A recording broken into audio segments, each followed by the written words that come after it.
Alright guys, welcome to How to Learn How to Crochet Part 2. Today we're going to learn the single crochet. So once again, I am using worsted weight yarn, which is yarn with a 4 on it, and a 5.0 millimeter crochet hook. So just like the last video, we first need to make our slip knot.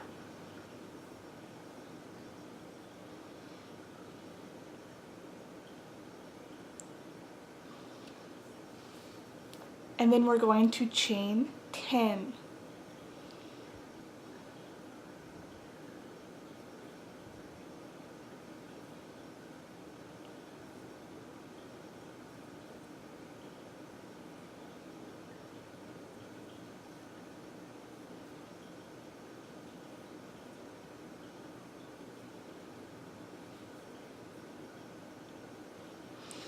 So these are my 10 chains. You can see here that it looks like a little braid.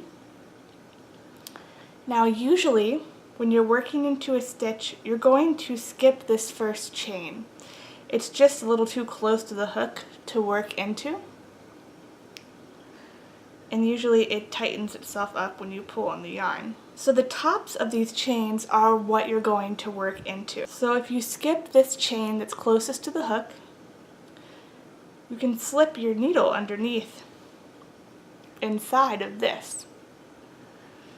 So you're going to be working into the very top loop of all the stitches. So what you're going to do is insert your hook into that top loop,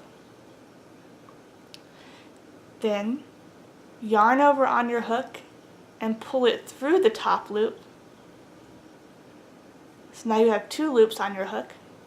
Then yarn over on your hook again and pull this loop through both loops.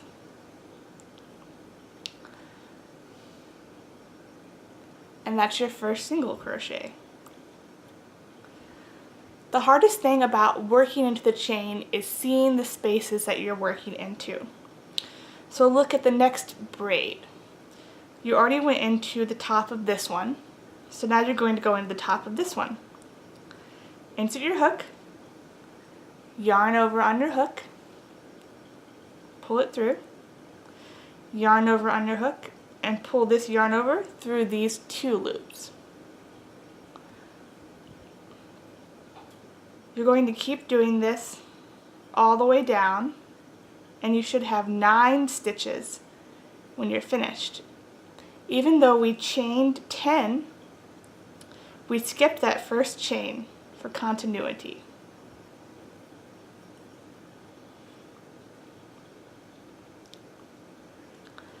And you're working into the very top loops. And you insert the hook just under that top loop. Yarn over, pull through, yarn over, pull through 2.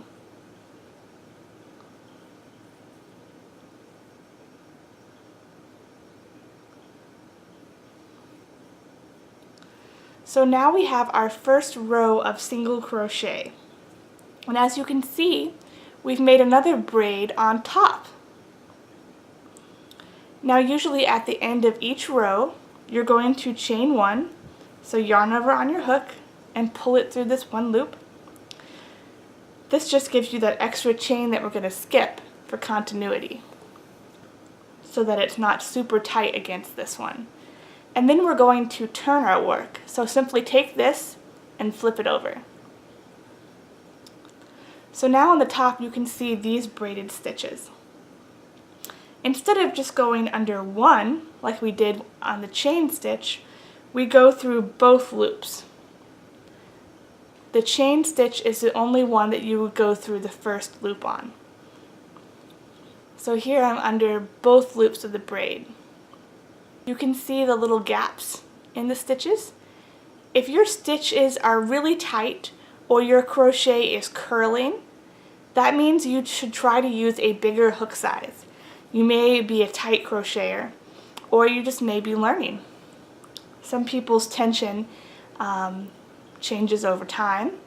So what you're going to do is insert your hook under both loops, yarn over, pull through, yarn over, and pull through 2. Insert your hook under both loops,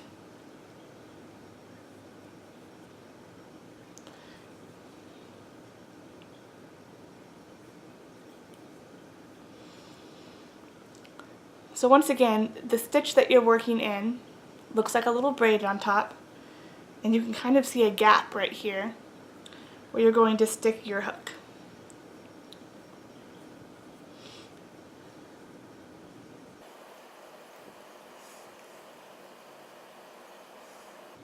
And the single crochet stitch is always inserting your hook, yarning over on your hook, pulling up a loop, yarning over on your hook, and pulling this yarn over through both loops.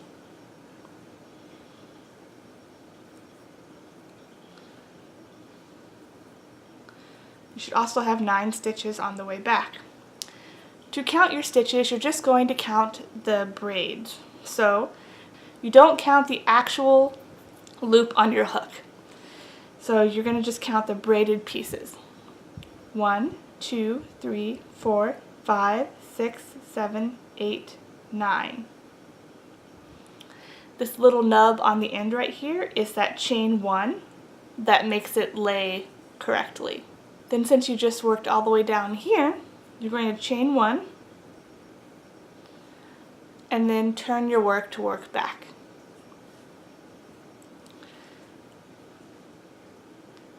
And this is the single crochet stitch.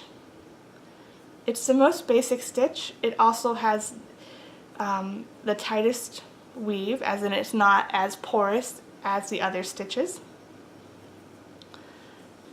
And it simply looks like this when worked in rows.